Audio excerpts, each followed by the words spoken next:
දැන් අපි දන්නවා මේ මහමැතිවරණයක් ළඟ වෙනවා දේශපාලන පක්ෂ ස්වාධීන කණ්ඩායම මේ හැම දිනෙකම මහමැතිවරණයට සූදානම් වෙන කාලේ ඔය අතරේ විවිධ මත තියෙනවා අපේ සමාජයේ පාර්ලිමේන්තුවේ කාන්තා නියෝජනය පිළිබඳව කතා කරනවා. ඔය අතරේ නැගෙන ප්‍රබල මාතෘකාවක් ප්‍රබල මතයක් තමයි මේ භික්ෂුවට දේශපාලනේ සුදුසුද කියන කාරණාව. පාර්ලිමේන්තුව සුදුසුද ඇත්තටම අපේ හාමුදුරනේ භික්ෂුන් වහන්සේට?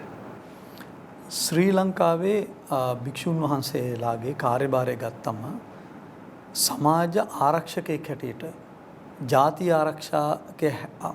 ආරක්ෂකයෙක් හැටියට භික්ෂුන් වහන්සේ ඉතිහාසයේ පෙනී ඉඳලා තියෙනවා. ඒක ඇති උනේ අපේ රට ඒ මොහොතේ මුහුණ දෙන අර්බුදයත් එක්ක.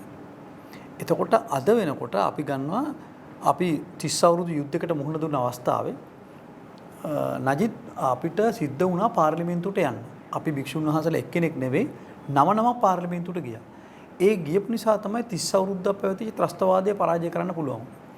අද ඉස්ලාම් අන්තවාදය ඉතා දරුණු විදිහට හිස ඔසවලා තියෙනවා.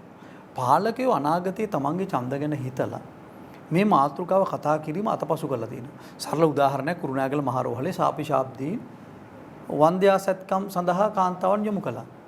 හැබැයි එහෙම වන්ද්‍යා සත්කම් කළාට ඒ ගැන එක පාර්ලිමේන්තු මන්ත්‍රීවරයෙක් මේ ගැන කිසිම මතයක් ප්‍රකාශ කළේ නැහැ. දැන් මේ ආණ්ඩුව බලයට පත් වෙලා මාස ගාණක් වෙනවා. මද්‍රසා පාසල් වලින් තමයි සහරාන්ලා වගේ ආත්ම ඝාතකයෝ බිහි වෙන්නේ. කොටිම කරන මද්‍රසා පාසල් කියන්නේ බෝම්බ කරුවන් හදන කර්මාන්තශාලා. මේකට සම්පූර්ණයෙන්ම වග කියන්න ඕන ජමේතුල් උලමා. මේ ගැන භික්ෂුන් වහන්සේලා අතරින් හඬක් නැහැ. ඉතින් අද ජාතික වශයෙන් වැඩ කරන සියලු භික්ෂුන් වහන්සේලා අපේ ඥානසාර හාමුදුරුවෝ ආනන්ද සාගර හාමුදුරුවෝ ඔය වගේ රටේ ජාතික වශයෙන් මෑත කාලේ කැපිපෙනිච්ච සියලු භික්ෂුන් වහන්සේලා අපිත් එක්ක මේ ව්‍යාපාරයට ඡන්ද ඉල්ලමින් හෝ සහයෝගය දෙමින් මේකට එකතු වෙලා තිනවා. අපි හිතන්නේ මේ වෙලාවේ මේ ඉන්න පාලක පන්තියට තුනෙන් දෙක නෙමෙයි සරල බහුතරයවත් ලැබෙන එක වළක්වන එක තමයි අපේ වගකීම. එහෙම වුණොත් පමණයි අපිට බලපෑම් කරන්න පුළුවන්. සාමාන්‍යයෙන් අපේ දේශපාලකයෝ පහුගිය අවුරුදු 60 70 තුල කලේ මොකද්ද? හාමුදුරුවෝ රවට්ටගෙන මේ බොරුවට පූජානමට hina වෙලා බුද්ධ ආගම නිකන් මේ සැරසිල්ලක් සරමෝනියල් අයිටම් එකක් හැටියට තමයි මේගොල්ලෝ පාවිච්චි කරන්නේ. ඉතින් ඒක වෙනස් කරන්න ඕනේ. ඉතින් යම් කිසි කෙනෙක් කියනවා නම් භික්ෂුව දේශපාලනේ නොකළ යුතුයි කියලා. එහෙමනම් මහා නායක හාමුදුරුවෝ නිකාය හතරම එකඟ වෙලා මේ අපි කියන ප්‍රශ්න ටිකට උන්වහන්සේලා උත්තර දෙන්න ඕනේ. එහෙමනම් අවශ්‍යතාවයක් නැහැ අපි දේශපාලනය කරන්න. ඒක හොඳටම ඇති. ඉතිහාසය නගත්තම හාමුදුරනේ මේ ඇත්තටම මේ වගේ භික්ෂුන් වහන්සේ දේශපාලනය කරලා තියෙනවද? රාජ්‍ය පාලනයට භික්ෂුන් වහන්සේ අපි දන්නවා ඉතිහාසයේ අතීත ඉඳන් දායකත්වයක් දැක්කුවා. කොහොමද එහෙම? අත වශයෙන්ම දැන් අපි යටත් විජිත යුගයේ ගත්තොත් බ්‍රිතාන්‍ය යුගයේ බ්‍රිතාන්‍ය සන්නස්පත්‍රයක් දෙනකොට සන්නස්පත්‍රෙම ලිව්වා මහා නායක හාමුදුරුවෝ බැඳලා ඉන්නවා ඉංග්‍රීසි ආණ්ඩුවට විරුද්ධව දේශප්‍රේමීන් කැරලි ගැහුවම ඒකට ඔත්තුවක් කියන්නේ. ඒ ඔත්තුව කියන්නේ එකඟ වෙච්ච හන්ද තමයි මහා නායකකම දෙන්නේ බ්‍රවුන්ඩ්‍රික් හරි ටොරින්ටන් වයිකවුන්ට් ටොරින්ටන් හරි බාන්ස් හරි ආණ්ඩුකාරයෙක් ඇවිල්ලා. එතකොට වයිකවුන්ට් ටොරින්ටන්ලා මේ බ්‍රවුන්ඩ්‍රික්ලා අපට නායක අක්තපත්‍රය දුන්නේ කාලේ ඒගොල්ලෝ රාජ්‍යයේ නායකයනේ දුන්නේ නපුරු සමාගම්වීන්ද කැරලි ගැසීම් රජවාසලට වහාම දැනුම් දුන්නා කියලා. ඒක ලියලා තියෙනවා මහා නායක හාමුදුරුවෝගේ අක්තපත්‍රය. හැබැයි 1848 ගිරානේගම චන්දජෝති හාමුදුරුවෝ කුඩාපොළ හාමුදුරුවෝ කැරල්ලකට නායක සන්නද්ධ කැරල්ලකට නායකත්වයේ දුන්නා. 1817 අත්තස්ම විල්බාවේ නමින් පෙනී හිටියේ කීර්ති ශ්‍රී නමින් පෙනී හිටියේ භික්ෂුවක් කියලා මහනඩුවේ වාර්තාවේ තියෙනවා. ඔහු කුරුණෑගලදී හාමුදුරු කෙනෙක් කැරල්ලේදී රජුරු. ඉතින් ඒ අනුව ඒ වෙලාව මොහොත ආවම ඉතිහාසයේ තුල අපි සිල් රැක ඉන්නේ නැතුව ඒ ජාතික අවශ්‍යතාව වෙනුවෙන් පෙනී හිටියා. යුද පෙළහර ඉස්සරහින් ගියා. කැරලිකාර නායකයන්ට ඔටුන්න පළඳලා කැරල්ට නායකත්වය දෙන්න කියලා ඉස්සරහින් ගියා. අධිකරණයේ ඇමතිවරු බවට පත් වුණා. මේ ශ්‍රේෂ්ඨාධිකරණ විනිශ්චයකාරවරු බවට පත් වුණා. ඉතින් ඒ නිසා මේ යුගයේ මේ සන්දර්භය තුල මිට අවුරුදු 1000කට කලින් අපි දේශපාලනය කරන්න ඕනේ නැහැ.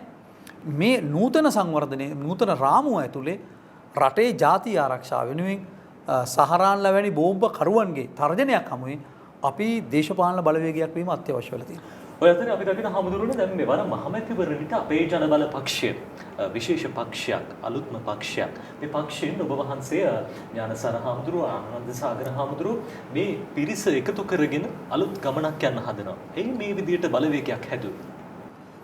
මම හිතනවා මේ විදියට බලවේගයක් හැදෙන්න හේතු උනේ මේ දැන් ඡන්දෙට ඉදිරිපත් වෙලා ඉන්න අය කවුද? බලන්න දිස්ත්‍රික් නායකයෝ කවුද කියලා. කට්ටිය කියන ගෝඨාභය රාජපක්ෂ මහත්තයා දිනවන්න වියත් මග ආවා, ඔගතුන් එක්ක වුණා, විදේශ රටවල දේශප්‍රේමීන් ආවා. ඒගොල්ල කී දෙනාද මේ ඡන්දෙ ඉදිරිපත් වෙලා තියෙන්නේ? පරණ හොර තක්කඩි ටිකමයි ඉන්නේ.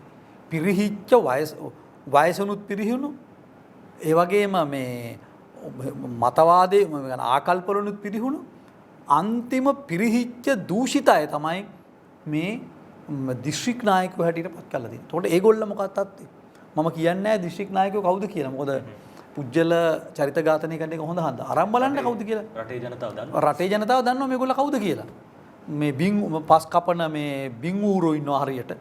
ඊළඟට මේ කුඩු වලට කප් ගහපු නායකයෝ මේ චන්දලයිස්තු ඉන්නවා. හන්දි ගානේ තමන්ගේ මස්සිනාටයි බාප්පටයි බාර අරන් දීපු දිස්ත්‍රික්ක පුරාම බාර දාපු බාරකාරයෝ ටික ඉන්නවා. ඉතින් මෙන්න මේ වෙනුවට ප්‍රබුද්ධ දේශපාලනයක් සඳහා තමයි අපි ඉදිරිපත් වුනේ. අතොසෙම රතන හාමුදුරුවෝ ඇතුළු කීප දෙනෙක් ඡන්දෙ ඉදිරිපත් වෙලා තියෙනවා.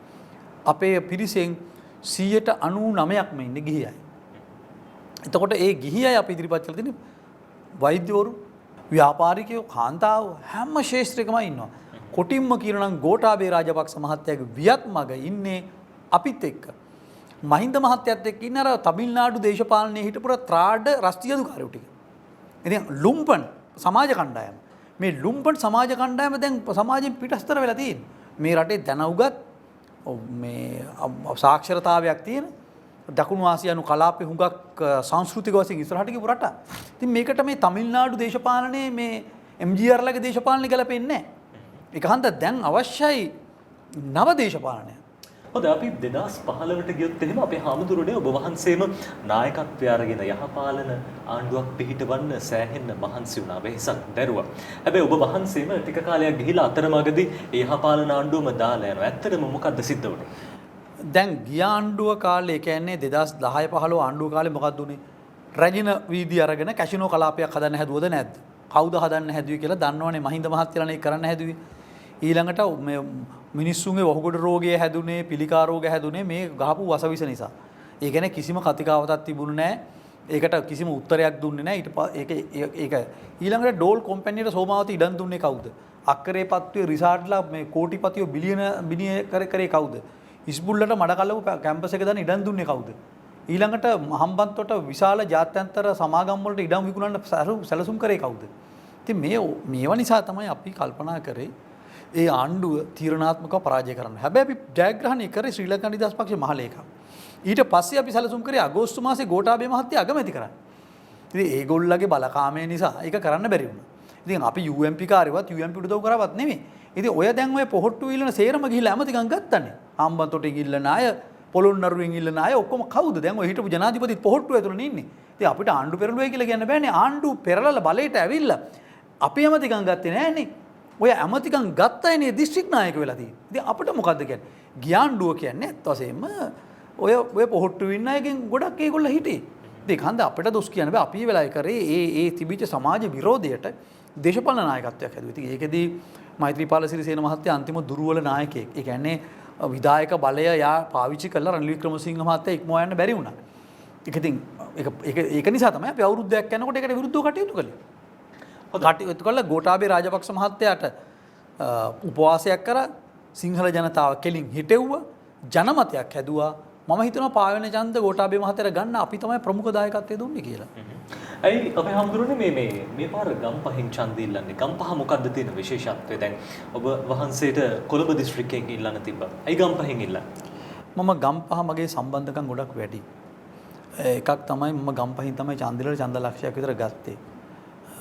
මගේ සමාජ සංවිධාන ගොවි තැන ගැන ඒ වගේම මත්ද්‍රව්‍ය නිවාරණය අදාළව මම කරපු සමාජ ක්‍රියාකාරකම් ගොඩක් කරේ ගම්පහේ. අනිත් එක තමයි ගම්පහ දිස්ත්‍රික්කයේ සෑහෙන ප්‍රබුද්ධ දැනුගත් පිරිසක් ඉන්නේ රජයේ රැකියා කරන. අපි ජාතික හෙළවුරුම ගත්තත් අපට ඡන්ද හම්බුනේ නාගරික දැනුගත් මිනිස්සු ඉන්න ප්‍රදේශවලින් මිසක් ඈත පිටිසර ගම් වලින් නෙවෙයි. ඉතින් ඒ නිසා තමයි අපි තීරණය කළේ වඩා සුදුසු මම ඉදිරිපත් වෙන ගම්පහින් කියලා. දැන් ඔබ වහන්සේ මේ විශේෂයෙන්ම දැන් අපි දන්නා ගෝඨාභය රාජපක්ෂ ජනාධිපතිතුමන්ගේ ප්‍රතිපත්ති අගය කරනවා. එතුමන්ගේ ප්‍රතිපත්ති අතරත් තිබ්බර වසවිසෙන්තර ගොවිතැනක් ගැන. හැබැයි ඒ ආණ්ඩුවම දැන් අර පොහොර සහන ආධාරය ලබා දෙනවා, ජනතාවට නොමිලේ පොහොර ලබා දෙන්න කටයුතු කරනවා. හැබැයි අපේ හාමුදුරනේ ඔබ වහන්සේ තවදුරටත් මේ මතේ ඉන්නවද වසවිසෙන්තර ගොවිතැනක් ගැන? ගොවිතැනක් ගැන ඉන්නව නෙමෙයි, ඒ ගොවිතැන බිමේ අපි දැනට ජයග්‍රහණය කරලා තියෙනවා. ඒ කියන්නේ බිම් මට්ටමේ අපේ අත්හදා බැලීම් කරලා හැමතැන බදුල්ල, අනුරාධපුර, තිරිකුණාමලේ මේ ශේෂ්ත්‍රවල තේ වගාවේ අක්කර 2000ක් වගේ අපි කරලා තියෙනවා. අපි පෙන්නලා තියෙනවා ඒකෙන් වසවිසෙන්තර ගොවිතැනෙන් රසායනික ගොවිතැනට වඩා අස්වැන්න වැඩියෙන් ගන්න පුළුවන්. ශ්‍රම කාර්යක්ෂමතාවය අඩුයි. ඒ කියන්නේ දැන් ශ්‍රමය අපි අතන 100ක් දානවා නම් මේක අඩු කරන්න පුළුවන් අපට. එතකොට පොහොර දාන ප්‍රමාණය අපි කිලෝ 1000ක් 15000ක් අතර ප්‍රමාණයක් දාන එක අපි ගෙනලා තිනවා කිලෝ 300ට. එතකොට ඒ අනුව බැලුම වසවිසෙන් හාල් කියන එක රුපියල් 350ට ගන්න ඕනේ. රුපියල් රසායනික බේත් ගහපුවා, රසායනික බේත් නෙවෙයි රසායනික වස ගහපුවා අපට රුපියල් 100ට ගන්නවා. මේක රුපියල් 90ට දෙන්න පුළුවන්. අපි එතෙන්ට මේක තහවුරු කරලා තියෙනවා. හැබැයි ආණ්ඩුව මේ ප්‍රතිපත්ති ඔක්කොම අවුල් කරා. මුලින්ම පොහොර දුන්න එක අපි කිව්වා සල්ලි දෙමු කියලා. මොකද සල්ලි දුන්නම ගොවියට තීරණය කරන්න පුළුවන් මම රසායනික පොහොර ගහනවද නැත්නම් කාබනික පොහොර ගහනවද. ගොවියට හිතෙනවා මට කාබනික පොහොර වලට යන්න පුළුවන් කියලා. අනිත් ඒ අපි පෙළඹෙව්වට වැඩක් නැහැ. ආණ්ඩුව ගෙදරට ගිහිල්ලා පොහොර උරයක් බෑවට පස්සේ. ඉතින් අපි ඒක හඳ තා වැදගත්ම ප්‍රතිපත්තිය ගියන්ඩු කාලේ ගත්ත රසායනික පොහොර වෙනුවට සල්ලි දෙන ගත තීරණය. පස්සේ ඒක වෙනස් කරා. වෙනස් කරනකොට මම කිව්වා එහෙම නෙවෙයි. දැනටමත් කාබනික ගොවියෝ 10 15000ක් ඉන්නවනේ වී ගොවිතැනේම. අපි එහෙම කරන ගොවියන්ට කැමති ගොවියන්ට විතරක් එනනම් අපි සල්ලි දෙමු කියලා. ඒ කැබිනට් තීරණෙත් ගත්තා. හැබැයි අද වෙනකන් දැන් අලුත් කෘෂිකර්ම මැදිත් ඇවිල්ලා කාලයක් වෙනවා. අද වෙනකන් ඒ චක්‍ර ලේඛනයවත් ගොවිජන සේවා කාර්යාලයට එවලා නැහැ. ඒ කියන්නේ කාබනික ගොවියන්ට කියන්නේ වගා හානි දෙන්නේ නැහැ. වල් බී වවන ගොවියෝ කියලා කියන්නේ. වල් බී වවනවා කියලා කියන්නේ ඒගොල්ලෝ. ඒගොල්ලෝගේ බිත්තර හයිබ්‍රිඩ් නේ, හයි ඊල්ඩ් කියලා කියන්නේ. අලුත් අභිජනනය කරපු බිත්තර ගා කරේ නැත්තම් ඒගොල්ලෝ කියන්නේ මේ වල් බී කාර්යෝ කියලා. ඉතින් එහෙම රටක අපි ජීවත් වෙන්නේ. ඉතින් නමුත් අපි මේ ජනමතය ඇති කළා විශාල වශයෙන් අපි ඉදිරියට ගියා. ග්ලයිෆොසේට් තහනම් කරා. අද කුඹුරු වලට විශේෂයෙන්ම ග්ලයිෆොසේට් පාවිච්චි 80කින් 90කින් අඩු වෙලා තියෙනවා. තේ වතු වලට ගහනවා. ඉතින් ඒකත් දැන් සෑහෙන අඩු වෙමින් යනවා. ඉතින් අපි ගොඩක් ලොකු ජයග්‍රහණ ගත්තා. ඒ ගත ජයග්‍රහණය අපි අත්හැරියේ නැහැ. ආණ්ඩුව මොන පිස්සුව නැටුවත් අපි අපේ කාර්යය අත්හදා බැලීම් ටික කරන් ගිහලා තියෙනවා. ඉදිරි කාලේ ඕනම කෙනෙකුට විශ්වසනීයව මේකට අත තියන්න පුළුවන්. විශ්වාසනීය ආදර්ශක අපි හදලා ඉවරයි. ඒක හන්දා ගෝඨාභය රාජපක්ෂ මැතිතුමාගේ ප්‍රතිපත්තිය මමයි ලිව්වේ වසවිසෙන්තර ගොවි කැන. ඒ වගේම බලශක්තිය පිළිබඳ ප්‍රතිපත්තිය ලිව්වෙත් මම. දැන් බලශක්තිය දැන් වසවිසෙන්තර ගොවිතැන කියලා කිසිම කතාවක් නැහැ. කියන්නේ පරණ පුරුද්දම කරනවා.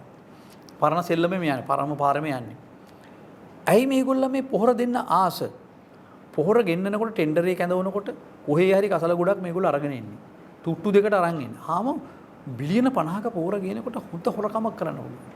ඉතින් Tamanට හොරකම් කරන්න මහ නිදානයක් තියෙද්දි ඒක නවත්ත ගන්න කවුරුවත් කැමති නැහැ. එහෙම නැතුව මේ ගොවි ජනතාවට පොහොර දීලා ගොවිතැනක් ගන්න කියලා නෙමෙයි. ඉතින් ඔය පොහොර දුන්නා කියලා මොකද්ද ගොවියට වෙලා තියෙන්නේ? අක්කලට දත් වැටිච්ච, කෙස් ටික හැලිච්ච, නියපොතු කුණු වෙච්ච, දි รา පත් වෙච්ච, 60 40 මිනිහ 80ක් වගේ පේන. ඒ කියන්නේ කවදාවත් ඒ ගොවියගේ දරුවෝ හිතන්නේ නැහැ ගොවිතැන් කරන්න කියලා. ඇයි මගේ තාත්තා මේ වගේ මිනිහෙක් නම් මොකටද මං ගොවිතැන් කරන්නේ? අන්තිමට වහුකුඩු දෙකක් නැහැ. ඉතින් අපිට ඕන මෙන්න මේ වෙනුවට ශක්තිමත් පෞරුෂයක් තියෙන අභිමානවත් මිනිහෙක් හදන්න. දැන් එංගලන්තේ ගොවියකම පහත 60 දෙනෙක් මිනිහෙක්. මොකද යාටනේ වැඩිම කන්න හම්බ කරගන්න පුළුවන්. අපේ රටේ ගොවියා කවුද? බත සපේන මිනිහා බඩගින්නේ. ඒ කියන්නේ මහින්ද මහත්තයලා පොහොර දුන්නයි කියලා ඒගොල්ලන්ට කියන්න පුළුවන්ද මේ ගොවි කලාපේ මිනිස්සු මාර සෞභාග්‍යයකට ගිහිලා තිනවා, හරි ෂෝක් එකකට ඉන්නවා, ගෙවල් හදලා නියම තප්තේ ගොවියා ඉන්නේ කියලා කියන්න පුළුවන්ද? මේ දෙගොල්ලටම කියන්න බෑ. අද කොටින්ම කියනවා නම් ගොවියෝ 60% අනුරාධපුර පොළොන්නරු දිස්ත්‍රික්කවල ගොවි කලාපේ ඉඩම් උගස් තියලා ගොවිය කුඹුරේ අඳේට වැඩ කරන්නේ. ගිනි පොලියක් වී වලින් ඒගොල්ලෝ ගෙවනවා. ඉතින් මේ වගේ අන්ත ණයබරින් මිරිකුණු පීඩිත ගොවි ජනතාවක් අද ඉන්නේ. හොඳයි ඔය අතරේ මේ ඔබ වහන්සේ නියෝජනය කරන ගම්පහ දිස්ත්‍රික්කයේ අපි පහුගිය කාල සීමාවෙදී දැක්ක ගම්පහ දිස්ත්‍රික්කයේම නියෝජනය කරන මීගමුව බන්ධනාගාරයේ අර මේ බන්ධනාගාරයේ ඇතුළට ෆ්‍රිජ් පවා ගිහිල්ලා මෙට්ට පවා ගියේ කොහොමද කියලා බොහෝ දෙනෙක් අදටත් අහනවා. මත්ද්‍රව්‍ය පිළිබඳව කතා කරනකොට ගම්පහත් මත්ද්‍රව්‍ය උදුරට ගොදුරු වෙලා තියෙන ප්‍රධාන දිස්ත්‍රික්කයක්. ඔබ වහන්සේ මොකද්ද මේ ගැන දකින්නේ? අපි දකින්න ජනාධිපතිතුමන් මේ සම්බන්ධයෙන් වැඩපිළිවෙලක් ක්‍රියාත්මක කරනවා. මේ වැඩපිළිවෙල සාර්ථකද? මොකක්ද ඒකේ ඉදිරි අනාගතය ගැන ඔබ වහන්සේ දකින්නේ? මේක ජනාධිපතිතුමාට තනියෙන් කිසි දෙයක් කරන්න බෑ. එතුමා මද්‍රව්‍ය පිළිබඳව තීරණයක් කරගෙන ක්‍රියාවට නැගුවට ව්‍යවස්ථාදායකේ පාර්ලිමේන්තුවේ ඉන්නේ කුඩු බිස්නස් කරන අය නම් ඒ ඒජන්තයන්ගෙන් කප්පම් ගන්න අය නම් කප්පම් කල්ලි නම් පාර්ලිමේන්තුවට ගිහිල්ලා තියෙන්නේ. ඉතින් ඒගොල්ලගෙන් අපිට බලාපොරොත්තු වෙනවා කුඩු නවත්තයි. ගෝඨාභය ජනාධිපතිවරයා හැටියට මොකක් හරි කරන්න උත්සාහ කරයි. නමුත් සංයුක්ත මහා ජාතික වැඩපිළිවෙලක් ඕන. ඉතින් දැන් කුඩු ආවේ ජේ.ආර්. ජයවර්ධන මහත්තයලා කාලේ UMP ආණ්ඩුව කාලේ මේක ආවේ විවෘත ආර්ථිකයත් එක්ක. ඉතින් දැන් මහින්ද මහත්තයා කොටි පරාද කරගෙන වීරත්වයෙන් අභිමාණයෙන් කතා කරනවා. මේගොල්ලන්ට මේගොල්ලෝ අවුරුදු 10ක් රට පාලනය කරානේ.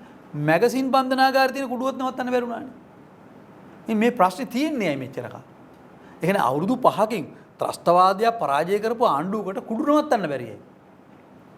ඒ කියන්නේ කුඩු වලට උත්තේජනය දෙන අය බදාසිප ගන්නවා නම් ඒගොල්ලට රැකවරණ දෙනවා නම් කොහොමද කුඩු නවත්තන්නේ? ඉතින් ඒක හන්ද මේකට ජාතික සැලැස්මක් අවශ්‍යයි. විශේෂයෙන්ම කේරළ, ඇෆ්ගනිස්තානය හරහා එක ගෝව කේරළය හරහා එක පැත්තකින් එනවා. අර පැත්තෙන් බෙන්ගාලය, තමිල්නාඩුව හරහා තව පැත්තකින් රටට කුඩු ඇතුල් වෙනවා. ඉතින් මේක නවත්තන්න නම් දැවැන්ත ජාතික මෙහෙයුමක් අවශ්‍යයි. විශේෂයෙන්ම නීති ශාස්ත්‍රයේ කුඩුකාරයෝ කුඩු ග්‍රෑම් 10 4 5ක් තිබුණම ගිහලා හිරේ දානවා. රිමන් බද්දරක නඩුව හලහලා සමහර අය හිරේට දානවා, සමහර අය එළියට දානවා. කුඩු පුයිලා අහුවෙච්ච ගමම කරන්න ඕන අපි ග්‍රෑම් අහවල් ගන්න තිබුණා කියලා හිරේ දාන එක නෙවෙයි, රිමාන්ඩ් කරන එකත් නෙවෙයි. රිමාන්ඩ් බන්ධනාගාරේ මාස 8ක් 10ක් ඒගොල්ලෝ නඩුව අහනවා. කොටින්ම කියනවනම් මැගසින් බන්ධනාගාරේ ඉන්න පුළුවන් ප්‍රමාණය 3000 ගානයි. 6000 ගානකට වැඩි ඉන්නවා. මේ 3000 ගානෙන් තවත් 3000ක් ඉන්නේ කුඩුකාරයෝ. කුඩු ප්‍රශ්නය. එහෙනම් මොකද කරන්න ඕන අපි? මේ කුඩු අහුවෙච්ච ගමන් අධිකරණයෙන් තීරණයක් දෙන්න ඕන. පුනරුත්ථාපනයට කැමතිද කියලා කෙලීම මාස 6ක පුනරුත්ථාපනයට යනවා. කියලා ඒගොල්ලෝ අතර වැඩ කරන්න ඕන, ගොවිතැන් කරන්න ඕන. ඒතර ශ්‍රම හමුදා බවට පත් වෙන. ඒ අතරේ කර්මාන්තයක් පුරුදු කරනවා. ඒ වගේම ආපහු ගමට එවන්නේ නැතුව වෘතියත් තෝරලා දීලා සමාජ පද්ධතිය නැත්නම් පරිසර වෙනස් කරනවා. අපි ඊටාම හොඳට පුනරුත්ථාපනය කරනවා. ආපහු ගමට ආපුවම පරණ මිනිහම. එහෙනම් ගමට එනකොට ගමේ වටපිටාවත් අපි ඒකම හදන ජාතික සැලැස්මක්. ඉතින් මම මේක අවුරුදු 7-8ක් කැපවල වැඩ කරලා තියෙනවා. ඔය පනතත් අපි දාහු පනතනේ මද්ද්‍රව්‍ය නිවාරණ පනත අපි දාහු පනත ඒ පනතෙන් ඒ පනත ක්‍රියාව දැන් බස් වල සිගරට් බොන්නේ නැහනේ කවුරුවත්. ඒ අපි කරපු වැඩේ නිසා නේ ඒක වෙලා තියෙන්නේ. ප්‍රසිද්ධ ස්ථාන වල බොන්නේ නැහැ. ඒකට පොඩි කොල්ලෝ පොඩි දරුවෝ ඉස්කෝලේ දරුවෝ පාසල් මේ දරුවෝ කඩවලට යලා සිගරට් ගන්න බෑ. ඒ නීතිය හැදුවේ අපි. ඉතින් අපි ඒක සතුටු වෙනවා. ඉතින් මම හිතන්නේ ඉදිරි කාලය තුල මද්ද්‍රව්‍ය නිවාරණය සම්බන්ධයෙන් දැවැන්ත මෙහෙයුමක් අවශ්‍යයි. මොකද අපේ ජන බල පක්ෂයේ ප්‍රධානම සටන් පාඨයක් තමයි මද්ද්‍රව්‍ය ව්‍යාපාරම සම්පූර්ණයෙන් රටේ අතුගා දාන එක, සිගරට් සම්පූර්ණයෙන්ම නවත්තන එක.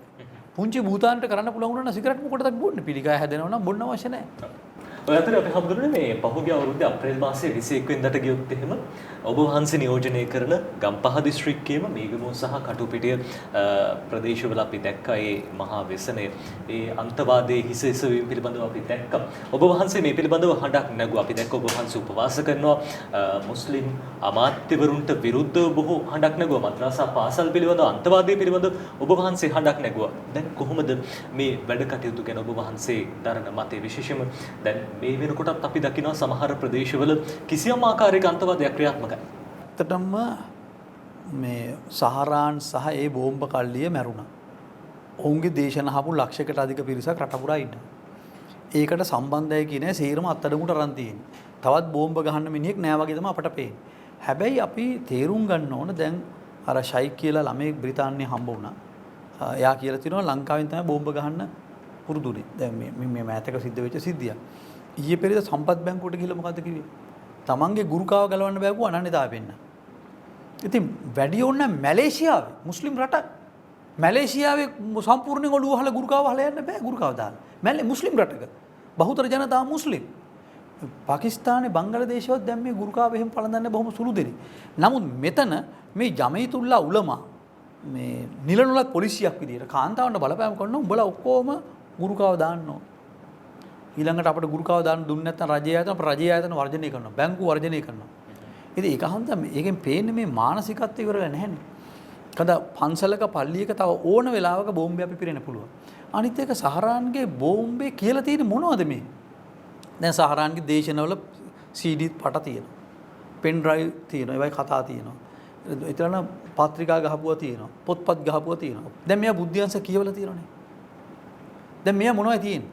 ඒගොල්ලෝ කියලා තින්නේ කසකස්ථානය එතකොට ඇෆ්ගනිස්තානය, බලුකිස්තාන්, පාකිස්තාන්, බංගලදේශ, ශ්‍රී ලංකා, මැලේසියා, ඉන්දුනීසියා එක්කහු කරාම කෝටි 50කට වැඩි ජනතාව.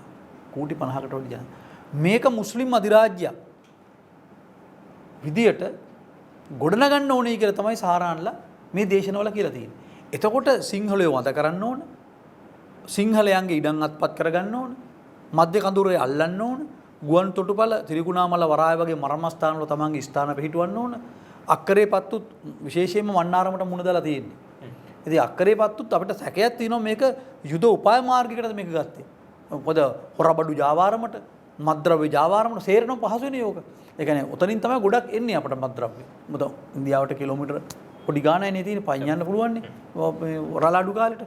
ඉතින් එතකොට අපිට පේනවා ඊටාම පැහැදිලිව ඉස්ලාම් මන්තවාදය පිළිබඳ මතවාදය අර කායිකව ඉන්න පිරිසල්ල හිරේ දැම්මට නවතින්නේ නැහැ. බෝම්බකරුව බිහි වෙන්නේ මද්‍රසා පාසල්වලින්. මේ පාසල් 3000 ගානම නීති විරෝධී. ඇයි මේවා වහන්නේ නැත්තේ? ඊළඟට කාති උසාවිය. සිංහල ළමයේ අවුරුදු 13 කසාද බැන්දම කාති උසාවිය මේ පොලිසියට ගියාම කියනවා කාති උසාවියෙන් ප්‍රශ්න විඳන්න කියලා. අම්මා කියනවා මම අවුරුදු 13ක් හදලා ඉස්කෝලේ ආපු දරුවා මට ඕන කියලා.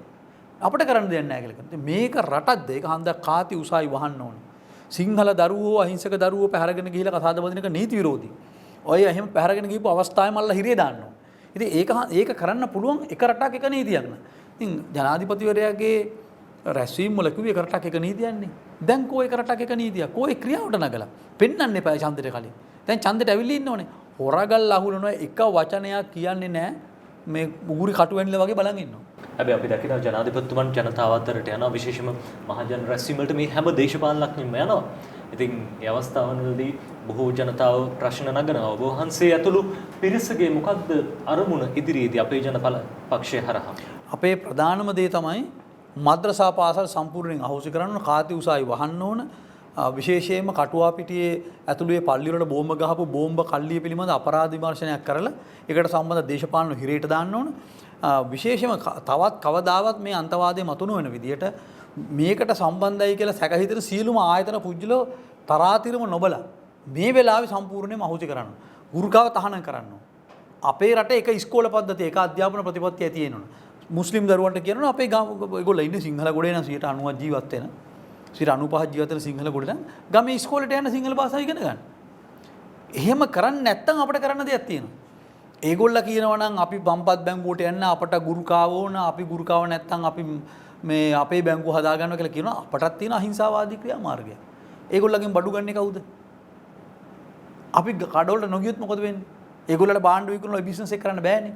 ඒක හන්ද අපි ඒගොල්ලෝ දැන් අපි ගත්තොත් ඔය බෝම්බකාරයෝ දෙන්නෙක් හදපු දෙමටගොඩ කෝටිපතිය. කවුද? ඊබ්‍රහීම්. එයා කෝටිපතියෙක් උනේ කොහොමද?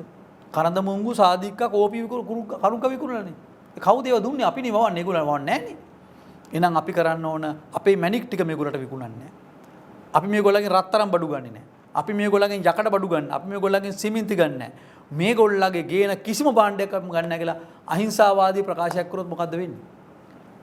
මේ ආණ්ඩුව උත්තරයක් දුන්නේ නැත්නම් මේ ඡන්දය තුල අපි ඒ ක්‍රියාමාර්ගය තමයි අපේ කැම්පේන් එක.